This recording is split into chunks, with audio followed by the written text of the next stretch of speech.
Perkenalkan, nama saya Cecilia Christina Lumopa dengan NIM 217040009. Saya berasal dari Universitas Negeri Manado dengan Fakultas Ilmu Keolahragaan, jurusan saya Ilmu Kesehatan Masyarakat. Saat ini saya akan mempresentasikan dengan mata kuliah Dasar Promosi Kesehatan. Jadi saya akan membahas bagian Dasar Promosi Kesehatan. Nah, mari kita lihat pada bagian definisi. Di definisi, apa sih itu promosi kesehatan? Jadi promosi kesehatan adalah proses yang memungkinkan orang-orang untuk meningkatkan kontrol atas kesehatan mereka dan penentu-penentunya, dan dengan demikian meningkatkan kesehatan mereka. Nah, definisi ini dinyatakan dalam Piagam Bangkok tentang promosi kesehatan di dunia global yang diterbitkan oleh Organisasi Kesehatan Dunia atau WHO pada tahun 2005. Konsep promosi kesehatan. Di sini ada pengertian pertama. Promosi kesehatan yaitu peningkatan kesehatan sama dengan meningkatkan kesehatan. Nah, pengertian kedua yaitu promosi kesehatan adalah upaya memasarkan, menyesuaikan, mengenalkan kesehatan sehingga masih menerima dan mengenal upaya-upaya kesehatan tersebut dan mau berperilaku hidup sehat atau sama dengan pendidikan kesehatan. Nah, di sini kita bahas tentang sejarah promosi kesehatan. Hasil penelitian WHO menyebutkan bahwa pendidikan kesehatan belum memampukan masyarakat untuk berperilaku hidup sehat, tetapi baru dapat memaukan masyarakat untuk hidup sehat. Tahun 1984, WHO merevitalisasi pendidikan kesehatan menjadi promosi kesehatan. Promosi kesehatan tidak hanya mengupayakan perubahan perilaku, tetapi juga perubahan lingkungan dan memfasilitasi perubahan perilaku tersebut. Promosi lebih menekankan pada kemampuan hidup sehat, bukan hanya sekedar perilaku hidup sehat. Nah, itu asal mula sejarah promosi kesehatan. Nah, di sini ada visi dan misi ya. Tapi di sini saya akan menjelaskan visi dulu, visi promosi kesehatan. Nah, di bagian pertama pada Undang-Undang Kesehatan Nomor 23 Tahun 1962 menyebutkan meningkatnya kemampuan masyarakat untuk memelihara dan meningkatkan derajat kesehatan baik fisik, mental, dan sosialnya sehingga produktif secara ekonomi maupun sosial. Nah, itu adalah visi promosi kesehatan ya, menurut Undang-Undang Kesehatan Nomor 23 Tahun 1962. Nah, di sini ada beberapa bagian juga. Yang pertama, mau atau willingness, memelihara dan meningkatkan kesehatannya. Yang kedua, mampu atau ability, memelihara dan meningkatkan kesehatan. Yang ketiga, memelihara kesehatan, mau dan mampu mencegah penyakit, melindungi diri dari gangguan-gangguan kesehatan. Yang terakhir meningkatkan kesehatan, yaitu mampu meningkatkan kesehatannya. Dan dengan dia terus berusaha untuk menjaga kesehatannya, dia akan mampu untuk meningkatkan kesehatannya. Nah, di sini ada misi promosi kesehatan. Ada 3 juga. Yang pertama, advokat. Melakukan advokasi terhadap para pengambil keputusan di berbagai program dan sektor yang terkait dengan kesehatan. Mediasi, yaitu menjadi jembatan yang menjalin kemitraan dengan berbagai program dan sektor yang terkait dengan kesehatan. Mediate. Yang terakhir yaitu enable, yaitu memberikan kemampuan atau keterampilan kepada masyarakat agar mampu memelihara dan meningkatkan kesehatan mereka secara mandiri. Nah, ini adalah misi kesehatannya. Kita bisa melihat. Kita lanjut. Nah, di sini ada ruang lingkup promosi kesehatan berdasarkan aspek pelayanan kesehatan. Nah, di sini ada 2 pelayanan ya.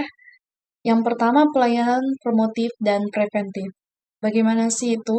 Pelayanan bagi kelompok yang masih sehat, agar kelompok ini tetap sehat dan meningkatkan status kesehatan. Nah, pelayanan promotif dan preventif ini pelayanan bagi orang-orang yang masih sehat atau sekelompok orang yang masih sehat, agar kelompok ini tetap sehat dan terus meningkatkan kesehatan mereka. Nah, yang kedua ada pelayanan kuratif dan rehabilitatif. Nah, pelayanan kelompok yang masih sakit agar kelompok ini sembuh dari sakitnya dan menjadi pulih kesehatannya. Nah, ini untuk kelompok yang masih sakit, orang-orang yang masih sakit. Nah, pelayanan ini dilakukan agar mereka bisa sembuh dari sakitnya, menjadi pulih kembali, menjadi sehat kembali. Lanjut. Nah, di sini ada sasaran promosi kesehatan. Terdapat 3 bagian. Yang pertama, sasaran primer atau sasaran utama, yaitu pasien, individu sehat, dan keluarga sebagai komponen masyarakat. Yang kedua, sasaran sekunder, para pemuka masih, baik pemuka informasi maupun formal organisasi. Yang ketiga, sasaran tersier, para pembuat kebijakan publik yang berupa peraturan perundang-undangan di bidang kesehatan dan bidang-bidang lain yang berkaitan serta mereka yang dapat memfasilitasi atau menyediakan sumber daya. Nah, di sini ada usaha pencegahan penyakit dalam 5 tingkatan ya, yang dibagi oleh Level and Clark. Dibagi menjadi 5 ya. Kita lihat yang pertama, mempertinggi nilai kesehatan atau promosi kesehatan.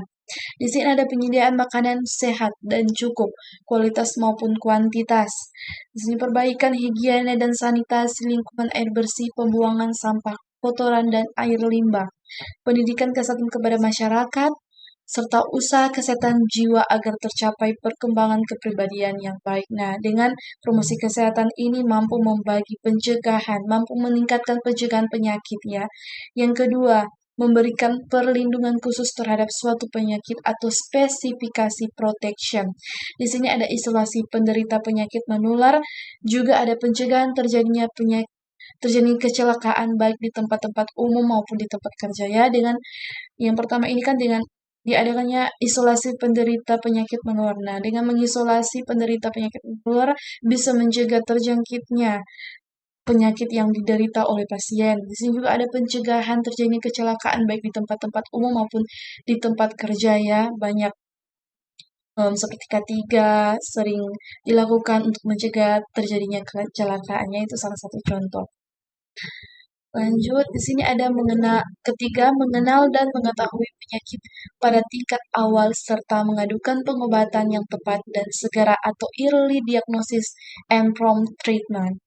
Ya, di sini early diagnosis survei kesehatan yaitu untuk memperoleh data tentang prestasi dari penyakit banyak yang diderita masyarakat sehingga dapat didiagnosis secara dini untuk diberi pengobatan segera. Juga tindakan prompt treatment antara lain ada case holding drugs ya, yaitu menangani dan keteraturan berobat. Diharapkan tenaga kesehatan termasuk bidan dapat segera menangani kasus-kasus berupa gejala dan komplikasi menopause yang mengakibatkan gangguan pada kesehatan wanita ya. Itu pada tingkat awal serta mengadukan pengobatan yang tepat dan segera ya. Kita lanjut yang keempat ya. Maaf. Di sini ada pembatasan kecacatan dan berusaha untuk menghilangkan gangguan kemampuan bekerja yang diakibatkan sesuatu penyakit atau disabilitas limitation. Yang pertama, pengobatan agar tidak makin parah. Kedua, mencegah kecacatan yang menetap. Dan yang terakhir, mencegah supaya penderita tidak mati. Ya, itu adalah pembatasan kecacatan dan berusaha untuk menghilangkan gangguan ya di sini. Gangguan kemampuan bekerja yang diakibatkan sesuatu penyakit ya, ini ada beberapa caranya. Pengobatan agar tidak parah dengan mengobati ketika kita sedang sakit atau luka agar tidak semakin parah, juga dengan mencegah kecacatan yang menetap, juga mencegah supaya penderita tidak mati atau meninggal. Nah, yang kelima ya, yang terakhir, rehabilitasi, yaitu tentu saja dengan melakukan pemulihan diri. Nah, dengan melakukan pemulihan diri ini kita bisa sehat ya. Itu tadi dia usaha pencegahan penyakit dalam 5 tingkatan menurut Level and Clark ya. Akan lanjut. Nah, di sini ada strategi promosi kesehatan. Nah, menurut WHO 1994, strategi promosi kesehatan merumuskan 3 hal dalam strategi promosi kesehatan, yaitu Advokasi promosi kesehatan adalah upaya mengajak para pemangku kepentingan dan pembuat kebijakan untuk mau mendukung program kesehatan yang dirancangkan. Yang kedua, ada social support atau dukungan sosial. Nah, dukungan sosial ini adalah upaya mencari dukungan yang melibatkan tokoh masyarakat formal maupun informal sehingga melalui program kesehatan lebih mudah diterima oleh masyarakat. Nah, yang ketiga ada empowerment, pemberdayaan masyarakat. Nah, pemberdayaan masyarakat adalah strategi promosi kesehatan yang ditujukan langsung kepada masyarakat. Nah, pemberdayaan ini bertujuan untuk mewujudkan visi promosi kesehatan. Nah, itu dia 3 strategi promosi kesehatan yang dirumuskan oleh WHO. Kita lanjut pada materi teori perilaku pengetahuan, sikap, dan tindakan dalam promosi kesehatan. Di bagian pengertian perilaku, jadi apa sih itu perilaku? Nah, perilaku yaitu suatu kegiatan atau aktivitas dari makhluk hidup. Nah, aktivitas tersebut dikelompokkan menjadi dua, yaitu yang pertama, aktivitas-aktivitas yang dapat diamati oleh orang lain. Yang kedua, aktivitas yang tidak dapat diamati oleh orang lain. Pengertian perilaku kesehatan. Nah, yaitu respon seseorang terhadap stimulus atau objek yang berkaitan dengan sehat, sakit, dan faktor-faktor yang mempengaruhinya, seperti lingkungan, makanan, minuman, dan yankes. Dengan kata lain, semua aktivitas atau kegiatan seseorang, baik yang dapat diamati atau tidak, yang berkaitan dengan pemeliharaan dan peningkatan kesehatan. Nah, itu dia pengertian dari perilaku kesehatan. Pengetahuan. Pengetahuan adalah hasil penginderaan manusia atau hasil tahu seseorang terhadap objek melalui indera yang dimilikinya atau panca indera.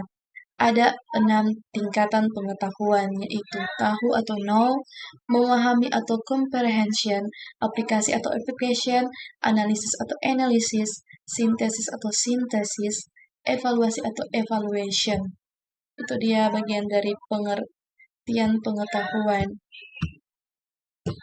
Sikap atau attitude. Apa itu sikap? Nah, sikap adalah respons tertutup seseorang terhadap stimulasi atau objek tertentu yang sudah melibatkan faktor pendapat dan emosi, baik senang tidak setuju, baik atau tidak baik, dan sebagainya.